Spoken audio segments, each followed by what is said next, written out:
هاي فتونة. أي ماما. كيفك؟ الحمد لله. كيفك ماما؟ الحمد لله. هذا فيديو تاني. بتعرفي شو بدي احكي بالفيديو؟ ما بتعرفي شو بدي احكي؟ يس؟ يس. اوكي. انا ما بدي اعطيكي راتب، بدي اخليكي عندي، ما بدي اعطيكي ماني. ليش؟ اوكي. لانك انت بنتي وقاعده عندي بالبيت، والام ما بتعطي بنتها ماني. اوكي ماما. انا عامله لك غرفه وقاعده عندي وبشتري لك ملابس وبتاكلي وبتشربي احسن اكل، فما في ام بتعطي بنتها راتب. يس. ما في ام بتعطي بنتها مني، وانا ما بدي اعطيكي مني. اوكي ماما. موافقه؟ يس. اوكي.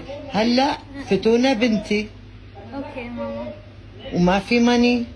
اوكي ماما. اوكي. اوكي. بدك اشي قولي لي ماما جيبي لي، اما مني كل اخر شهر اعطيكي مني نو. اوكي ماما. خلاص اتفقنا. يس اتفقنا. يس. باي.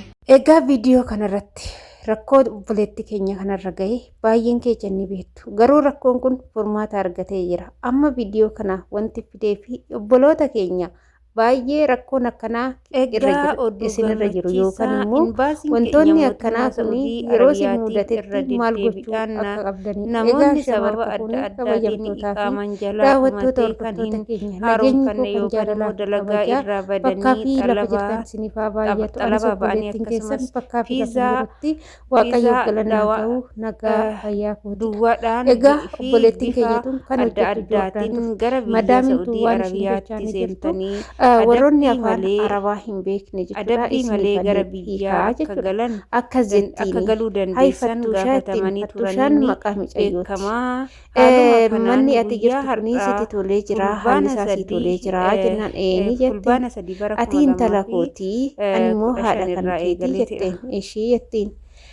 Kanaafuu kifilii keetis kophaatti ni qabda. Waan ati barbaaddu hundumallee siifan bitaa, uffatallee siifan bitaa, nyaatallee hin nyaatta. Mana kanatti akka barbaaddetti jiraatta. Garuu immoo mindaa siif hin kaffalu jettee ni jechuudha. Sini galee mindaa siif hin kaffalu.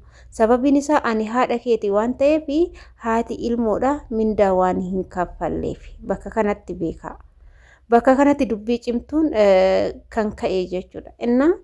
Nuti kan biyyaa baane fi haadha barbaaduu miti. Nama haadha nu ta'u barbaaduu miti. Si jammar jechuudha. Arabni erga yoomii haadha namaa taate akka haadhatitti nama kunuunsiti. Akka carraa mana tokkotti yoo argame malee jechuudha. Aguma fedha illee si jaalatan namni haadha ofii namaa ga'u addunyaa kanarratti tasallee osoo barbaadame osoo waan fedhe ta'e haati gadaamesatti si baattee fi haati immoo haadha siif taasiin jettu garaagarummaa qaba jechuudha. Haadha jechuun takkittii kan ishee gadaamessa kee keessatti si baattee si deessisaniin alatti haati biraa si takkaamuu hin dandeechu. Abbaanii fi haati lama namaa ta'uu hin danda'an. Haa ta'utii garuu amma namittiin tuni jechoonni ishii akkatti garaa na gube keessa koo na cinceesse jechuudha. Garuu beezawee viidiyoon kun turaadha. Ijoollee akkana sababa mindaa keechan isinii kaffalamuu dhabuuf ani akkana manni kun mana gaariidha rakkoo hin qabu mindaa keetii sodaatiin anatu si dhoggata. Ijoolleen isiniin jedhan hin jiru jechuudha. Mana tokkotti amma mana ani jiru kanatti illee ni jedhu jechuudha. Ani maal rakkoo qaba nuti faamilii keeti nuti beetasabii keeti waan nu sodaattu hin qabdu nuti maatii keeti waan ta'eef mindaa keetillee nuti si jalaa nyaataan sii kennina waan nu sodaattu hin qabdu minaamina naan jedhu jechuudha. Anuma mataa kiyyarrattuu hin gaa wanti kun.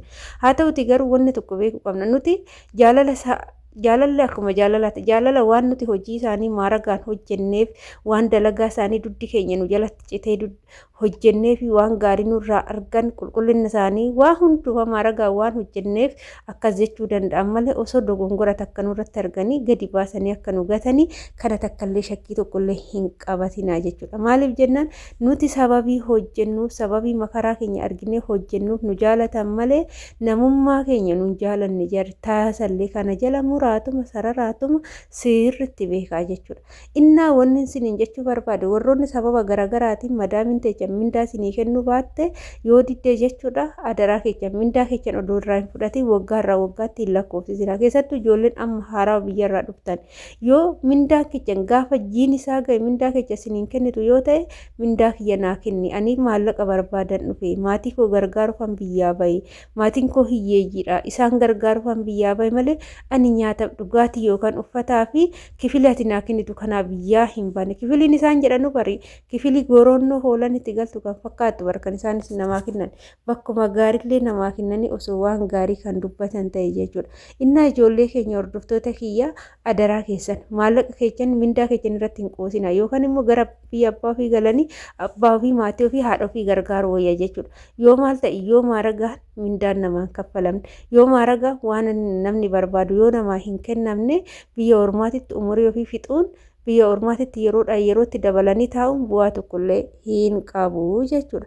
Kanaafuu gara mindaa keechan gizee isaan haala kanaan ani haadha kan keeti haati maallaqa ilmoon haadhaaf haati ilmoodha maallaqa hin kennitu haati ilmoodha mindaa hin kennitu kana hin wallaallenu kana hin beeknu sirritti beekna jechuudha. Kanaafuu jaalala keenya qabaatanii waan nu barbaannu hundumaayyuu nu gochuu qabu. Jaalala keenya hin qaban yoo ta'e immoo itti haa dhiisanii jechuudha. Maaliif nama nu barbaadan bira gallee hojjechuu dandeenya. Mindaa keenya baatiidhaan nuuf hin kaffalle yoo ta'e immoo dirqama mana sanitti dabalannee waggaadhaa waggaatti hojjechuu hin qabnu. Nuti mana tokko kan galu dirqama kan qabnu waggaa lama bichaadha. Waggaa lamaan kana keessatti isaanillee dirqama mindaa keenya nu kaffaluu qabu. Mindaa keenya yoo nu hin kaffalle ta'e immoo waggaa lamaa sana hojjechuu dirqama hin qabnu jechuudha. Mana tokko seerillee tola hojjedhu mindaa malee waggaa lama hojjedhu jechi jedhu hin jiru jechuudha. Kanaaf obboloota koo gara mindaa keechanii gara maallaqa keechaniitti ijaratti fuula hin kennina yeroo isinitti qaxaran. Maaliif wanti kun waan mudate waan irra ga'eef keessattuu ijoolleen amma haaraa biyyarraa dhuftan ji'a dhufus sii kenna ji'atti aantu sii kenna jettee madaamii mindaa keechan qaxartu kan narra ga'e sinirra hin ga'in dhugaan sinitti hima jechuudha. Anamma silaa galuu ga'e jedhee tanan waa hundatti dhiise malee dhugaa mudannoo addaatu na mudate sa'aatiin itti barbaadetti mindaa kun argadhu biyyarraa rakkatanii yoo na gaafatan asii argadhee erguu hin danda'u maqaadha garuu biyya arabaan jira namni tokko du'aa jira dhaqqaba doonaan jedhe dhaqqabuu hin danda'u qaxaroo isaanii jalqaban balleessa jechuudha jalqaba mindaa koo hin gaafadhu ofii isaaniitti beekanii mindaa koo naaf haa kennan jedhee tanan dhugaa akkan jalqaba mana kanatti galeen hanga har'a naa kennu ji'a har'aan naa kennu duman jedhu ji'a jaaguute jechuudha gaafan ji'a jaaguutu waan wallaalee mindaa koo gaafadhe maali agammaa mindaa malee hojjechaa jira maallaqa koo naan kennitanii jedhee gaafanan sii kennina maa rakkoon qabu maali jedhanii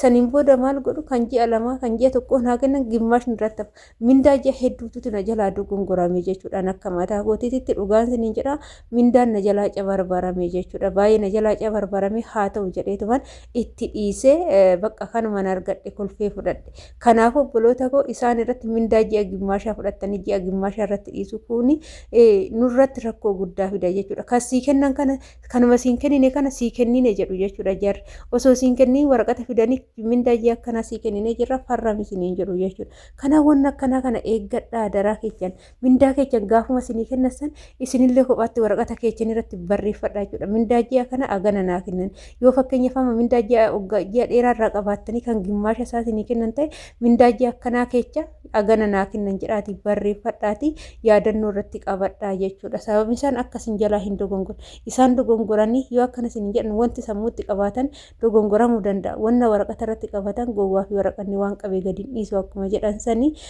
gaafa isaan dogongoranii siniin karakkaran immoo yaadannoo keessan itti fiddanii laalchiftu jechuudha yaadannoo san gaafa laalan immoo biyaansi jechuudha isaanillee isaaniifis galuu baatu gara imbaasiitu yoo deemtan jechuudha yaadannoo san imbaasiitti yoo argisiiftan imbaasiin immoo yaadannoo san irratti mindaa keechan herreegee irraa sinii fuudhuun ni danda'a waan ta'eef jarri mindaa siniin kennine yoo ta'e hagana naaf hin kennine yeroo ta'an mastaawushaa yookaan yaadannoo keechan irratti qabadhaa barreeffadhaa jechuudha hin gowwoomina ijoollee keenya ji'a kaan maaloo jedhan maaliif booda karakkarachuufis wayiifis hin fayyada waan ta'eef barreeffadhaa jechuudha mindaa keessan. Innaa gaafa irraa fudhattan immoo akka fudhatta san immoo farramaa jechuudha. Of birattillee farramaa jechuudha. Yaadannoo keessa san irratti mindaa ji'a akkanaa fudhadheen jira jedhaati farramaa. Kan hin fudhanne immoo akkasumatti dhiisaa jechuudha. Asii galee guyyoonni ji'oonni ji'a 12 of keessaa qabaamte ji'oota san barreeffadhaa. Barreeffadhaati ji'a hojjechaa deemta yoo mindaa isinii kaffalame fuulduratti farramachaa deema jechuudha. Yoo isiniif hin kennamne immoo akkasumatti dhiisaa. Gaafa hin baasillee deemtanii akkana naaf hin kenneeta yaadannoo san itti agarsiifattu jechuudha. Waan tokko shakkii hin qabne jechuudha. Kana isiniin jedha egaa isin fayyada jedhee tanan kana yaadu keessa ijoollee baay'een maallaqa malee biyyoota arabaa waggaa hedduu lakkoofsiftanii umuriin keessa isinirraa deeme mindaa yookaan hin arganne haala saniin kan qullaatti haftanii gadi baatanillee karakkarachuuf immoo waan ittiin karakkarattanii qabdan ragaa tokko hin qabdani waan ta'eef adaraa keessan guyyaa biyyaa baatan sallaal mata duree irratti yeroo barreessitan bara akkana biyya kootirraa kanaan ba'e mindaa kiyyammoo jettanii jala sanitti baroota san wajjin barreeffattanii mindaa keessanillee achirraan kan fudhachaa deemta fuulduratti farramachaa kan hin fudhanne immoo akkasumatti dhiisaa ji'a kana hin fudhanne jettu yoo isinii kennuu baatan akkasii isiniin jedhaa turtii gaarii isiniif haa ta'u laayik sheer godhaa baay'ee.